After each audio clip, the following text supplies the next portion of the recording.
Thank you very much, Mr. Chairman. And I do think this hearing highlights a lot of the differences in philosophy and interpretation of current circumstances.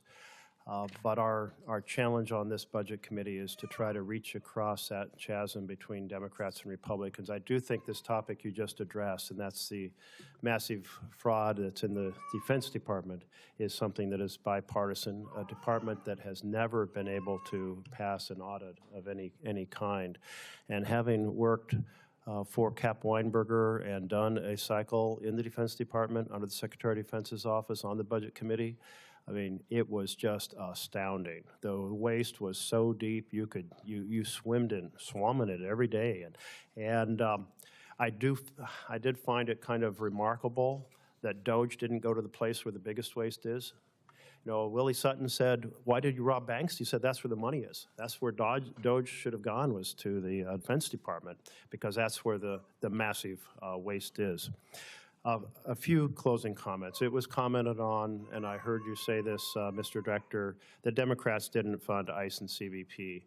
Well, actually, ICE and CBP were funded last year to the tune of $65 billion for CBP and $75 billion for ICE, and those were funds equal to 7 years times, 7 times their normal annual production, so they were already funded.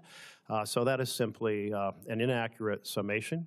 And then, as pointed out by several members, Democrats and Republicans universally in this chamber funded the other parts of Homeland Security, all 4 of them: cybersecurity, TSA, FEMA, and the Coast Guard.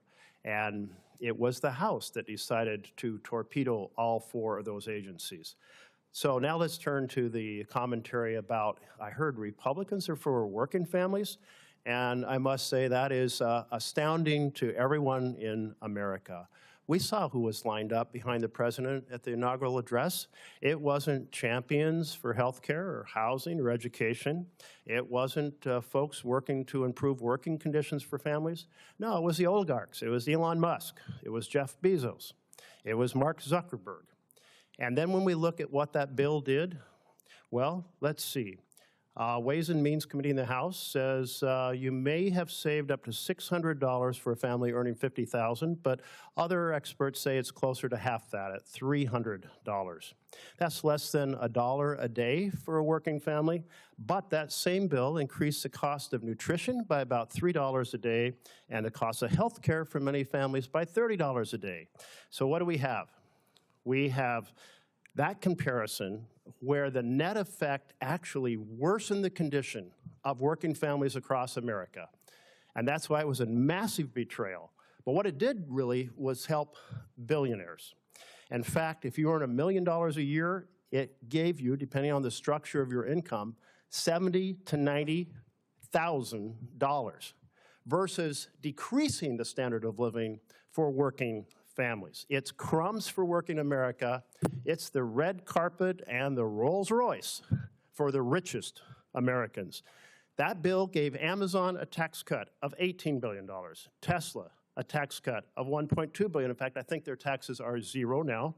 Alphabet, Google, $18 billion tax cut. So there we have it. It is families lose, billionaires win, and it is government buying for the powerful. And that's what this budget is. And if we don't change it, working people, ordinary families in America are totally screwed. Support journalism you trust. Support PBS News. Donate now, or even better, start a monthly contribution today.